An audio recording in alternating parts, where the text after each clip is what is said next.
इस वीडियो में इलिसिड के चैप्टर 323 से 325 को एक्सप्लेन किया गया है। अगर इससे पहले के पार्ट्स नहीं देखे हैं तो प्लेलिस्ट में जाकर देख सकते हो। चैप्टर शुरू होता है और हम जीवू को उदास बैठा देखते हैं। तभी वहां प्लूटॉन और कार्टाइन आते हैं। वो उसे ज्यादा चिंता न करने को कहते हैं। जीवू बोलता है, मैंने उसे इतना ज्यादा इंजर्ड कभी नहीं देखा और उसकी रिकवरी भी काफी स्लो है।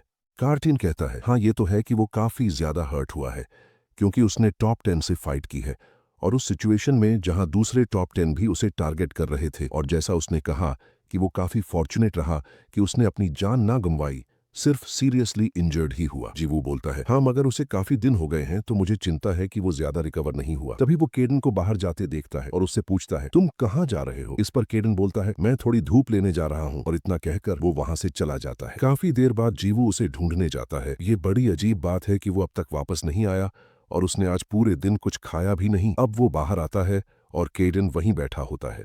वो पूछता है, तुम आज अंदर क्यों नहीं आए? इतना बोलकर वो उसे कुछ खिलाने लगता है। वो बोलता है, मुझे माफ करना, मैं तुम्हारी कुछ हेल्प नहीं कर सकता। और कार्टेन ने भी कहा कि उसकी हीलिंग से भी केडन को हील करना काफी टफ है। तभी केडन बेहोश सा हो जाता है और जीवू डर जाता है कहीं उसे कुछ हो ना गया हो। वो तुरंत उसे अंदर लेकर आता है। इसे कुछ हो गया है। प्लूटॉन और कार्टेन उसे चेक करने के लिए आगे आते हैं, मगर पीछे वो दूसरी कैट उसे देख कुछ अजीब तरह से रिएक्ट करती है, जैसे इसे जानती ना हो। इतने में केडन भी उन्हें देख अजीब तरह से घूरने लगता है और जीवू कहता है, ऐसा लगता है कि ये हमारी बात भी नहीं समझ सकता। तभी केडन बिल्कुल एक बिल्ली की तरह चिल्लाने लगता है और तुरंत उनसे बचकर एक कॉर्नर में चला जाता है। तभी प्लूटन कहता है, ये तो बिल्कुल एक परफेक्ट कैट की तरह रिएक्ट कर रहा है। और कार्टीन कहता है, हाँ ये एक्ट भी ऐसे कर रहा है और कुछ बोल भी नहीं रहा। तभी उसे कुछ रियलाइज होता है। वो कहता है, जैसा तुम्हें पता है हमारे कैट या डॉग में ट्रांसफॉर्म होने के कुछ साइड इफेक्ट्स होते हैं। वैसे कैट फॉर्म मेंटेन करने के लिए कोई एनर्जी रिक्वायर नहीं होती, लेकिन ह्यूमन फॉर्म को मेंटेन करने के लिए सिग्निफिकेंट एनर्जी की जरूरत होती है। और अगर एनर्जी कम हो तो तुम अपने आप ही वापस कैट में ट्रांसफॉर्म हो जाते हो। उस हिसाब से मुझे लगता है कि केडन की इंजरी हमारी उम्मीद से भी ज्यादा सीरियस है, जिससे केडन अपने ह्यूमन फॉर्म को मेंटेन कर ही नहीं सकता, बल्कि वो एक कैट में रिवर्टेड हो चुका है। मतलब कम एनर्जी होने की वजह से वो बिल्कुल एक रियल कैट में बदल चुका है। जीवू पूछता है, अब ये वापस से नॉर्मल कैसे होगा? इस पर कर्टीन कहता है, ये मेरे लिए भी नया है तो मुझे भी नहीं पता, लेकिन अगर ये अपनी फॉर्मर स्ट्रेंथ में आ गया तो ये अपनी नॉर्मल फॉर्म में आ जाएगा। लेकिन प्रॉब्लम ये है कि ये इस स्टेट में फोर्स कंट्रोल भी यूज नहीं कर सकता। प्लूटोन पूछता है, तो क्या इसका मतलब ये है कि केडन अब हमेशा के लिए कैट बनकर रहेगा? ये सुन के जीवू बिल्कुल शॉक्ड रह जाता है। मगर हम पीछे देखते हैं तो ये सब गेस्टेला ने भी सुन लिया है और वो भी बिल्कुल चौंक जाती है। तभी प्लूटॉन चिल्लाते हुए उसे होश में आने को बोलता है, तुम स्ट्रॉन्गेस्ट अवेकनर हो जिसने टॉप 10 को भी हराया है, तो तुम इस पिटीफुल स्टेट में कैसे हो सकते हो? और तुम्हें मुझसे फाइट भी तो करनी है। अब जीवू ये सोचकर कि वो वापस नॉर्मल नहीं हो पाएगा, जोर जोर से रोने लगता है। तभी साइड से आवाज आती है, तुम लोग ये फालतू का बवाल क्यों कर रहे हो? वो कहता है, तुम सब एक जगह कैसे? और गेस्टेला तुम वापस क्यों आई? अब उसे देख बाकी सब तो शॉक्ड रह जाते हैं, मगर वो दूसरी वाली कैट देखते ही समझ जाती है कि यही रियल केडन है। अब जीवू उससे उस कैट के बारे में पूछता है और केडन बताता है, ये मैंने अपनी कॉपी बनाई है, लेकिन क्या हुआ? ये यहाँ क्यों है? तभी जीवू उसे जोर से हग करता है। मुझे लगा कि तुम कम एनर्जी होने की वजह से एक रियल कैट में चेंज हो चुके हो। पीछे से जेस्टेला भी शॉक में कांप रही होती है।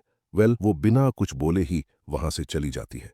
सीन शिफ्ट होता है और अगले दिन कैंग स्योक जीवू से मिलने आता है। वो कहता है, मैंने तुम्हारे बारे में हाल ही में काफी कुछ सुना है। तुम्हें तुम्हारी स्किल्स के लिए ग्लोबल अवेकनेस एकेडमी में तो रिकॉग्नाइज किया ही गया, बल्कि फ्रेम में भी, और तुमने इयन पैट्रिक को भी हराया, तो मैं भी तुमसे फाइट करना चाहता हूँ। अब जीवू ये सुनकर शॉक्ड रह जाता है, मगर कैंग स्योक उसे दिल से रिक्वेस्ट करता है। जीवू कहता है, ठीक है, वैसे भी मैंने पहले भी प्रॉमिस किया था। कैंग स्योक बोलता है, मुझे लगा कि तुम स्पार को मना कर दोगे क्योंकि तुम्हारा स्टेटस अब चेंज हो चुका है। अब तुम्हें पूरे वर्ल्ड में स्ट्रॉन्गेस्ट रुकी रेटेड किया जाता है और तुम्हारे मास्टर केडन भी एक स्ट्रॉन्ग फाइटर हैं जिन्होंने टॉप 10 को हराया है। तो सच कहूं तो मुझसे स्पार करके तुम्हें कोई बेनिफिट नहीं होने वाला।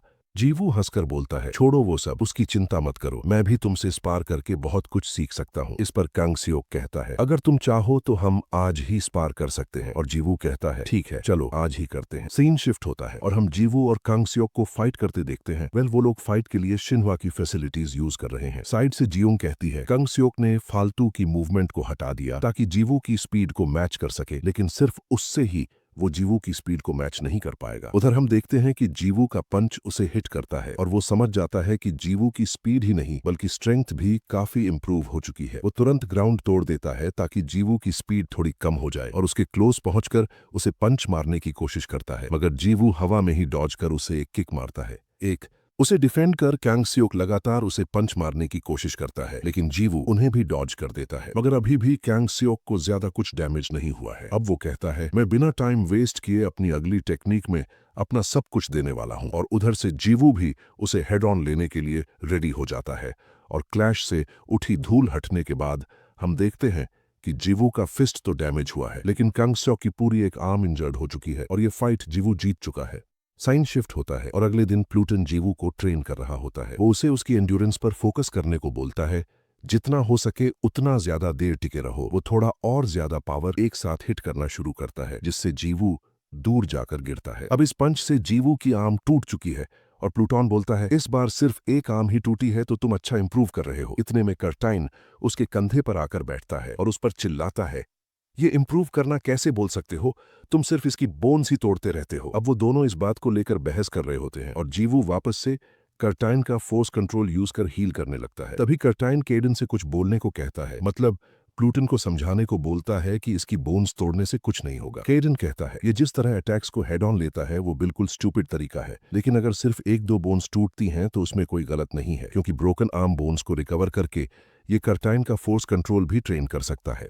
सीन शिफ्ट होता है और वो तीनों धूप ले रहे होते हैं। तभी जीवू उनसे कुछ बात करने को बोलता है। वो कहता है, मैं और स्ट्रॉन्गर बनना चाहता हूँ। वो कहता है, मैंने सुना कि दूसरे टॉप 10 इस कंट्री को लेना चाहते हैं और कुछ फैक्शंस हैं जो सोचते हैं कि अवेकनेस को नॉन अवेकनेस पर रूल करना चाहिए और उनसे अलग भी बहुत सी खतरनाक सिचुएशंस हैं। और अब मुझे रियलाइज हो गया है कि बाहरी दुनिया काफी ज्यादा डेंजरस जगह है। इसी वजह से मैं स्ट्रॉन्गर बनना चाहता हूँ। शिन्वा जिसने मेरी हेल्प की, या इस कंट्री के अवेकनर्स, मैं उन सभी अवेकनर्स को प्रोटेक्ट करना चाहता हूँ जिन्हें मेरी हेल्प की जरूरत है। मैं केडन के लिए भी स्ट्रॉन्गर बनना चाहता हूँ, लेकिन साथ में कर्टीन और प्लूटन के लिए भी जो मुझे सिखा रहे हैं, तो मैं टॉप 10 अवेकनर्स के हेयर्स या डिसाइपल्स को चैलेंज करना चाहता हूँ। ये सुनकर वो तीनों शॉक्ड रह जाते हैं। वो आगे बोलता है, जैसे केडन टॉप 10 को चैलेंज कर रहा है, मैं भी टॉप 10 के हेयर्स या डिसाइपल्स को चैलेंज करना चाहता हूँ। कर्टीन कहता है, भले वो ज्यादा केपेबल ना हो, लेकिन फिर भी वो वर्ल्ड के टॉप 100 में आते हैं। इयन पैट्रिक जिसे हाल ही में हराया था, वो अपनी एज में काफी स्ट्रांग था, लेकिन दूसरे भी उससे कोई वीक नहीं है। वो टॉप 10 की लाइनेज को कंटिन्यू करने लायक स्ट्रांग है। जीवू कहता है, इसी वजह से मैं उन्हें चैलेंज करना चाहता हूँ। क्या केडन ने भी जीत और हार के बारे में बिना सोचे टॉप 10 को चैलेंज नहीं किया था? केडन कहता है, हाँ, अब अगर तुम यही चाहते हो तो फिर फालतू सोचना कैसा। वो आगे बोलता है, ज्यादातर तुम्हारा चैलेंज रिजेक्ट कर देंगे और ये कोई फ्रेंडली चैलेंज भी नहीं होगा। तभी प्लूटन बोलता है, तो क्या तुमने सोचा कि तुम सबसे पहले किसे चैलेंज करना चाहते हो? जीवू कहता है, नहीं, मैंने इतना आगे का नहीं सोचा। मैं पहले तुमसे डिस्कस करना चाहता था, फिर आगे कुछ प्लान करता। ये सुन के कर्टीन और प्लूटन काफी इंप्रेस हो जाते हैं। तभी जीवू बोलता है, क्यों ना लेडी जेस्टेला के हेयर से शुरू किया जाए, वैसे भी वो डेली यहाँ आती है तो उनसे पूछना भी आसान रहेगा। इतने में जेस्टेला पीछे से बोलती है, मेरे कोई डिसाइपल या हेयर नहीं है जिसे तुम चैलेंज कर सको। इससे ये चारों चौंक जाते हैं कि ये कब आ गई। वो चिल्लाते हैं, तुम दोबारा यहाँ क्यों आई? वो बोलती है, जीवू, तुम्हारी करंट स्ट्रेंथ के हिसाब से ये बिल्कुल रेकलेस आइडिया है, लेकिन मैं तुम्हारी इस स्पिरिट को हाईली जज करती हूँ। मगर टॉप 10 के हेयर और डिसाइपल के सभी डेब्यू ओपोनेंट वर्ल्ड टॉप 100 के रैंकर्स थे, लेकिन कोई भी टॉप 10 के हेयर और डिसाइपल को चैलेंज नहीं करना चाहता। जीवू कहता है, मैंने सुना कि ये इस वजह से है क्योंकि अगर वो हारे तो वो बहुत कुछ लूज कर जाएंगे और फाइट भी कोई इजी नहीं होगी। क्रिस्टेला कहती है, हाँ, तुम पहले होगे जो टॉप 10 के डिसाइपल्स और हेयर्स को चैलेंज करोगे, लेकिन सिर्फ इतना देखने से ही तुम बिल्कुल केडन की ही तरह हो। तभी पीछे से प्लूटन आइडिया देता है, क्यों ना सभी जिन्हें तुम चैलेंज करना चाहते हो उन्हें लेटर भेजा जाए। ये सुन के जीवू वो अग्री कर जाता है। यहाँ थोड़ा बहुत जो फाइट को अवॉइड करना चाहता है वो सिर्फ कर्टीन ही है, थोड़ा बहुत नहीं, बिल्कुल ही नहीं करना चाहता। इतने में केडन जेस्टेला को थोड़ी बात करने के लिए बाहर बुलाता है। बाहर जेस्टेला चुप खड़ी होती है कि पता नहीं अब ये क्या ही बोलने वाला है। तभी केडन पूछता है, तुम बार बार यहाँ क्यों आ रही हो? क्योंकि जिस जेस्टेला को मैं जानता हूँ वो आसानी से अपने बेस से बाहर नहीं आती। इस पर जेस्टेला बिल्कुल चुप खड़ी रहती है। हाँ, वो क्या ही जवाब दे? ये थोड़ी ना बोल सकती है कि मैं यहाँ तुम्हारी वजह से आ रही हूँ। तभी केडन बोलता है, अगर तुम नहीं बताना चाहती तो कोई जरूरत नहीं है। तुम अब उससे काफी बेहतर लग रही हो जब तुम अपने बेस में होल्ड अप रहा करती थी। जेस्टेला दबी हुए आवाज में बोलती है, मैं देखने आई थी कि तुम रिकवर हुए या नहीं। और केडन कहता है, क्या तुम्हें लगता है कि ये इंजरी इतना जल्दी ठीक हो जाएगी? इतना बोलकर वो जाने लगता है और कहता है, तुम बिना किसी चिंता के कभी भी आ सकती हो। इतना बोलकर वो वहां से चला जाता है और यहीं पर ये चैप्टर खत्म हो जाता है।